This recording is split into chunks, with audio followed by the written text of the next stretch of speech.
ये तो तय है कि सरकार उत्तर प्रदेश में बीजेपी की ही रहनी है, केंद्र में प्रधानमंत्री मोदी जी रहने हैं। लेकिन आपने सांसद जिता के भेजा, एक मैसेज गया कि रामपुर भी विकास के साथ जुड़ना चाहता है। विधायक चुनाव जिता करके भेजेंगे, एक मैसेज होगा, रामपुर अब उन अवसरवादी हाथों के खिलातों का खिलौना नहीं बनेगा जो 200 वर्ष पुराने मदरसे को बंद करके अपनी जागीर बनाने का काम करते थे, जो यहां के ऐतिहासिक पांडुलिपियों को जबरन चोरी करवा करके उनको नष्ट करना चाहते थे।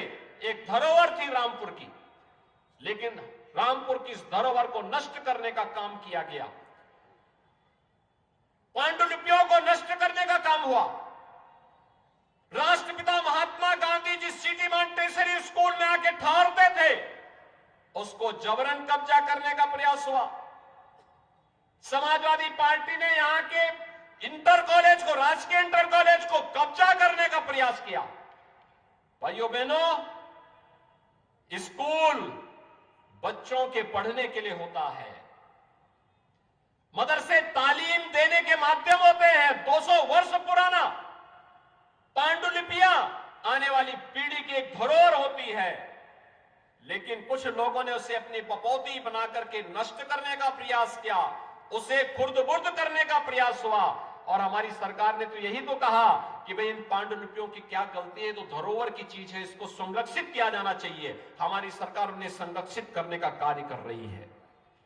हमारी सरकार ने तो यही कहा, सिटी मॉन्टेसरी स्कूल पे किसी का कब्जा नहीं होगा, यहां के राजकीय इंटर कॉलेज पे किसी को कब्जा नहीं करने देंगे, और अगर सरकारी पैसे से गेस्ट हाउस बना है, उस गेस्ट हाउस का उपयोग सरकारी कार्य के लिए ही होगा, उसको कोई व्यक्तिगत बपौती नहीं बना सकता है, क्योंकि लोकतंत्र में केवल जनता ही मालिक होती है, बाकी कोई मालिक नहीं होता है। जनता ही जनार्दन होती है, और उसको उसी भाव के साथ हम लोग उसके लिए बनाए गई योजनाओं का लाभ उसी तक पहुंचाने का काम करेंगे।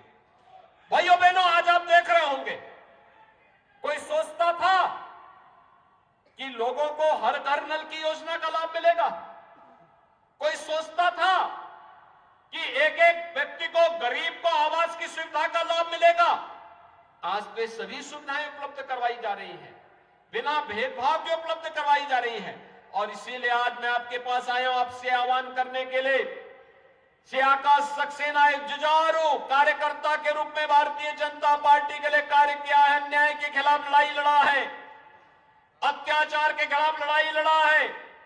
यहां पर गरीबों के लिए, दलितों पर, कमजोर लोगों पर, किसी भी जाति मजहब का रहने वाला कोई पीड़ित रहा हो, आकाश सक्सेना सदैव उनके साथ खड़े होकर के उस लड़ाई को लड़ने का काम किया है। और एक सच्चे नागरिक का यही दायित्व होना चाहिए, अगर अन्याय कहीं हो रहा है, उस अन्याय के खिलाफ आवाज उठाना।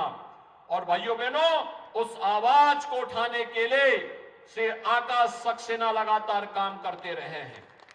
और इसीलिए भारतीय जनता पार्टी नेतृत्व ने सभी पदाधिकारियों की सहमति से, हमारे पास अच्छे अच्छे कार्यकर्ता थे, लेकिन एक सहमति बनी कि आकाश सक्सेना को एक अवसर और मिलना चाहिए, क्योंकि जनता विपरीत परिस्थितियों में व्यक्ति लड़ा है, एक प्रतिष्ठित परिवार का है, अपना खर्च करके लगातार इस लड़ाई को लड़ करके आगे बढ़ रहा है। और वह आज फिर से जब उपचुनाव की नौबत रामपुर के ऊपर आई गई है, तो उन्हें एक अवसर और मिलना चाहिए। भाइयों बहनों, मुझे आज आप सबके सामने बताने में कोई संकोच नहीं कि जो समाजवादी पार्टी के एक नेता लगातार आपके बीच में आकर के कह रहे हैं कि उनके साथ अन्याय हुआ है, मुझे लगता है इससे ज्यादा गुमराह करने वाला दूसरा वक्तव्य हो ही नहीं सकता। व्यक्ति के कारनामे उसको उसके कार्यों की सजा देती है, जिसने जो किया होगा वह फल भी भोगेगा। मामले न्यायालय में है, मेरिट के आधार पर न्यायालय निर्णय ले रही है, तो उसमें सरकार और पार्टी को दोषारोपण करने का कोई मतलब नहीं होता है। और मुझे तो कहूंगा मैं उनसे कि वे अपना स्वास्थ्य का ख्याल रखें, अनावश्यक रूप से क्यों बेकार जनता के सामने आकर के जनता को क्यों अनावश्यक रूप से, अगर ये संवेदनशीलता सरकार में मंत्री रहते हुए उन्होंने दिखाई होती, यहां के ईमानदारी से विकास में रुचि ली होती, यहां के प्रतिष्ठानों पर कब्जा करवाने की बजाय यहां के प्रतिष्ठानों के संरक्षण करने का दायित्व अपने ऊपर लेकर के बिना भेदभाव के हर नागरिक के सुख दुख में सहभागी बनकर के आगे बढ़ाए होते और अपनी जवान को भी नियंत्रित किए होते, तो मुझे लगता है कि बदजवानी व्यक्ति के लिए हमेशा दुर्गति का काम करती है। और मुझे लगता है कि यह आज भी हम उनसे यही कहेंगे। किस किस प्रकार के वक्तव्य निकाले जाते हैं, कभी बहन बेटियों के लिए, कभी संवैधानिक संस्थाओं के लिए, कभी प्रशासन के लिए, और ये तो समाजवादी पार्टी की हमेशा से नियत रही है। जब वो चुनाव हारती है तो पहले इलेक्शन कमीशन को दोषी ठहराती है, फिर वह ईवीएम को दोषी ठहराती है, फिर प्रशासन को दोषी ठहराती है और फिर पुलिस कर्मियों को दोषी ठहराती है, लेकिन अपने कारनामों को कभी वे लोग दोषी नहीं ठहराते हैं।